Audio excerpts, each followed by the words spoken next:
হ্যাঁ। ওনাকে ওন করে না তো। এই সমস্যা যে ওনার তো টিম আছে। সেই টিমরা তো ওনাকে ধরাই দিতে হবে যে ভাই মানে টিম আছে কেন? উনি তো একটা মানুষ তো এত ইয়ে করা সম্ভব না। কিন্তু সেই ওনাকে টিমটা ওনাকে উনি তো ওন ওন করে করে না। না যেটা আপনি বলছেন। যে কোন জায়গায় উনার কাজ করা উচিত। সেই টিমটা তো উনাকে ইয়ে করে দিবে। আচ্ছা মুনিত তো স্টাক হয়ে গেছে। মুনি আপনি স্টাক হয়ে গেছেন। আপনার কি মানে ফোন চলে আসছে নাকি কি বুঝলাম না। আমরা একটু অপেক্ষা করি। যাই হোক মুনি অনেক কথা বলে এবং সেটা নিয়ে অনেকে অনেক সমালোচনা করে। এইজন্যই আজকে মুনিকে আমাদের সাথে যুক্ত করা। আর একটা জিনিস হচ্ছে যে মানে মুনি আ বিভিন্নভাবে সমালোচিত হচ্ছে সেটা একটা বিষয়। জি। মুনি আপনি স্টাক হয়ে গেছিলেন। হ্যাঁ। হ্যাঁ, হ্যাঁ, মনে হইতেছে যে কোনো একটা জায়গায় ঝামেলা হইছে। আচ্ছা আপু এখন হচ্ছে মূল কথাটা হচ্ছে কি আমরা তো অনেক সমালোচনা করলাম, হ্যাঁ? হুম। আমি আপনাকে বলি বাংলাদেশ জাতীয়তাবাদী দল এমন একটা আদর্শ লালন করে শহীদ রাষ্ট্রপতি জিয়াউর রহমানকে কিন্তু সামনে রেখে রাজনীতি করতে হবে। একক কোন নেতাকে এখন রিপ্রেজেন্ট করার সময় নেই এখানে। আমাদের নেতা জনাব তারেক রহমান, খালেদা জিয়া এবং আমাদের নেত্রী আমাদের নেতা শহীদ রাষ্ট্রপতি জিয়াউর রহমান। এই এই এই এই এই যে আদর্শিক একটা মানে টিম এদেরকে রেসপেক্ট করে বিএনপি রাজনীতি করতে হবে। আপনি ইনোভেশন দেখাচ্ছেন কিন্তু আদর্শ ফলো করতেছেন না। ধরেন আপনার রাষ্ট্র কাঠামো গঠনের যে পরিকল্পনা করতেছে ওনারা ধরেন ফ্যামিলি কার্ড দিবে, কৃষক কার্ড দিবে, শিক্ষা, স্বাস্থ্য, প্রবাসীদেরকে নিয়ে কাজ করবে, তারপরে মাদক নিয়ে কাজ করবে, দুর্নীতিবাজ নিয়ে কাজ করবে এবং বাংলাদেশের ইমামদেরকে তারা তাদের সোশ্যাল বেনিফিট বাড়াবে। অনেক কিছু তারা হাতে নিছে। এইটা হাতে নিয়ে যে প্রমোশনাল কাজ করতেছে তার আগে নিশ্চিত করতে হবে এই প্রমোশনাল কাজগুলা কারা করতেছে। ১ নাম্বার। প্রমোশনাল কাজ আপনি বিদেশ থেকে ওই মাহাদি আমিনরে দিয়া করাইলে হবে না। ঠিক আছে?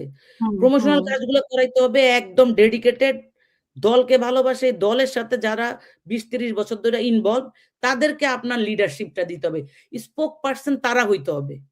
তারা যে ইমোশনটা দিবে তার এলাকার লোকজনের কাছে। মাহাদি লন্ডন থেকে আইসা কি ওটা পারবে? ৩১ দফা তো ধরা খাইছে আপু। সরি আমার তো আবার চইলা আসতেছি আমি।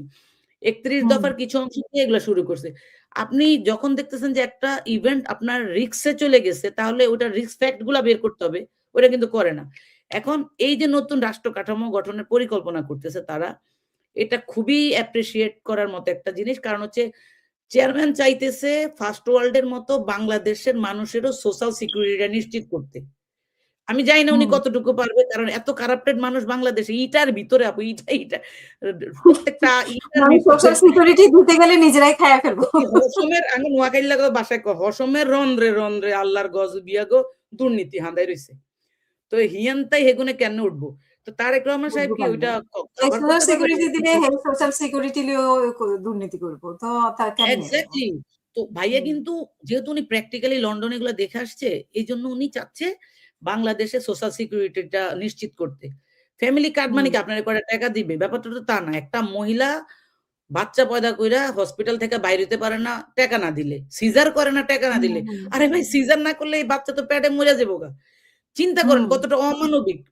তারপরে লাইফ সাপোর্ট এর ভাড়া না দিতে পারলে লাশ রাইখা দেয় হসপিটাল গুলা। লাশ এই রেখে যে দেয়। মানে মানবতা বিরোধী কাজগুলা করে হসপিটাল গুলা, এই স্বাস্থ্য সেবার কথা বলতেছে না, এই জায়গাতে এগুলাতে অ্যামেন্ডমেন্ট করতে হইব।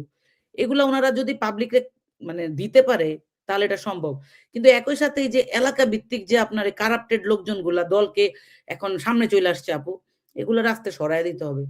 কারণ হচ্ছে আপনি দলীয় আদর্শ সামনে না রাখতে পারলে আপনি যদি একটা ক্রিমিনালের সাথে ক্রিমিনাল কাইনা বিএনপির রাষ্ট্র কাঠামোর পরিকল্পনা প্রকাশ করেন, ধরেন আপনি দুর্নীতি নিয়ে কাজ করতেছেন। দুর্নীতি দমনের জন্য আপনি পাঠাইতেছেন ওই কালোবাজারিরে দুর্নীতি দমনের বিরুদ্ধে বক্তৃতা দিতে। এটা তো হইল না। তো এগুলা কিন্তু ম্যাটার করে। এরপরে আপনার রিল বানাইতেছে এখন। ঠিক আছে? ভাইয়ার সাথে দেখা করার সুযোগ পাবো আমরা। ঠিক আছে? আপনি একটা বানান আমিও একটা বানাই। এটা এটা এটা হচ্ছে কি শুনেন কনটেন্ট এর যুগ এখন।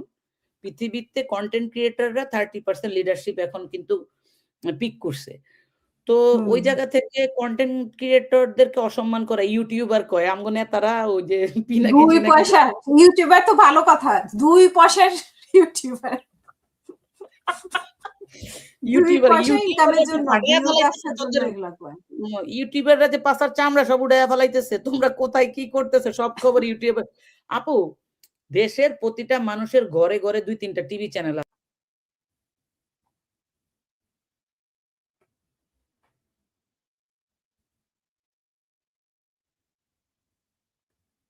মুনিয়া দেখতে পাচ্ছি না আপনাকে।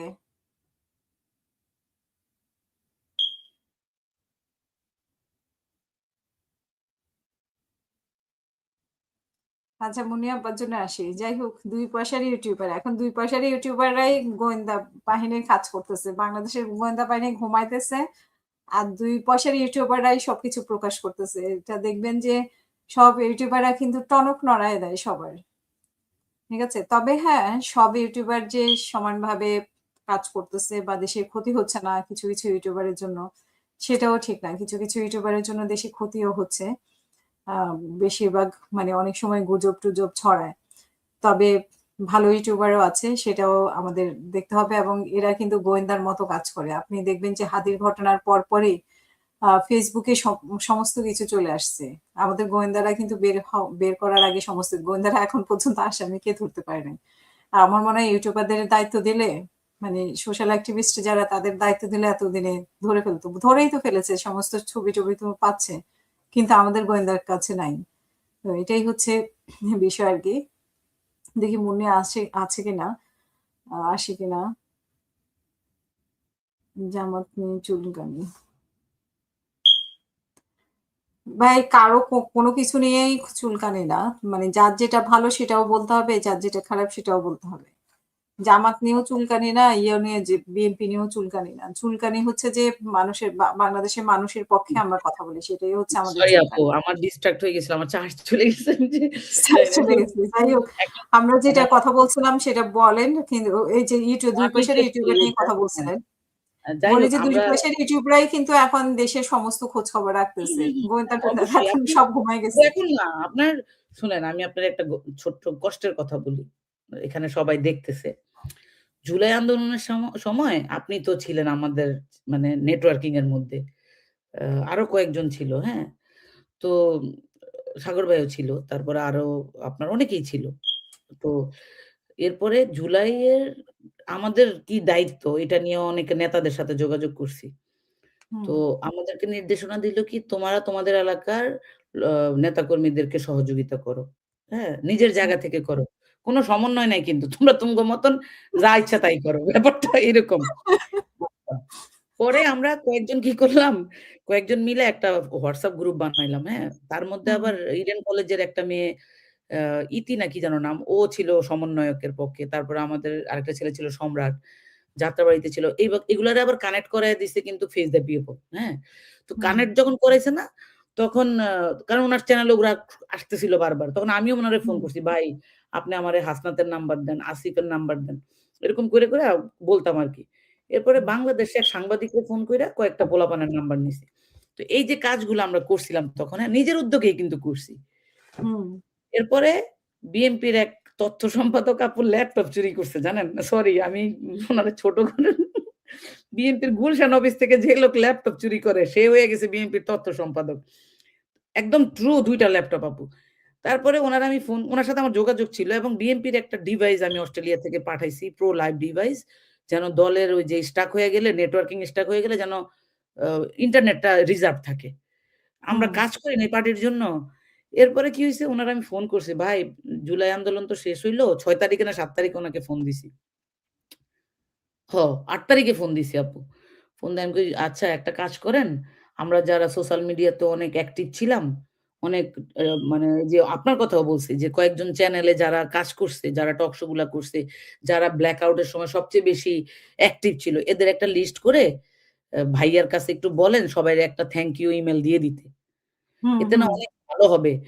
এরা ইন্সপায়ার হবে। পিনাকি হয়তো দলের বিরুদ্ধে বলে আপু। কিন্তু একটা সময় তো সে কিন্তু কয়েকটা সময় তো কাজ করছে। হ্যাঁ। হ্যাঁ, হাসিনারে ধসানোর জন্য ইলিয়াস পিনাকির হুম, অবদান বিএনপি ভুলতে পারবে? হয়তো এখন তাদের বিরুদ্ধে বলে। আমি এই যে এখন বলবে যে পিনাকির দোসর আমারে কি করব? ৩ ইঞ্চির ৩ ইঞ্চির কি চামচা। জানি কয়? না ৩ ইঞ্চির চামচা, হ্যাঁ? তারপরে ইলিয়াস ভাইরে নিয়ে উল্টাপাল্টা কথা বলে। কিন্তু এই মানুষগুলা তাদের হয়তো এখন রাজনৈতিক আইডিওলজি, ইথিক্স চেঞ্জ হইছে ডিফারেন্ট ওয়েতে। কিন্তু এরা কিন্তু তখন কাজ করছিল। এরা কিন্তু ইন্সপায়ার করছে। দিনে রাতে এবং কাজ করছে। হুম। এবং আপনার গুম হওয়া মানুষগুলা নিয়ে আমরা যে প্রোগ্রামগুলা করতাম, ইনফরমেশন কিন্তু সাপ্লাই দিত বিভিন্ন জনের কাছে। ছবিগুলা হুম। সাপ্লাই দিত। তো এই কাজ করছে তো।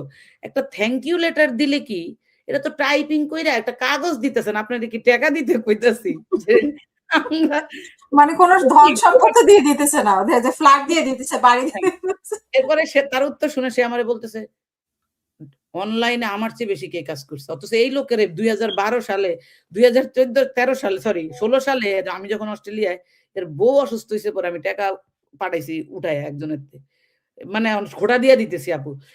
এরপরে বিপদের সময় কিন্তু আমরা ইউনাইটেড ছিলাম। কোন বিষয় নিয়ে পলিটিক্যাল কিন্তু প্রচুর বিভিন্ন বিষয় নিয়ে আমি উনার সাথে কথা বলতাম।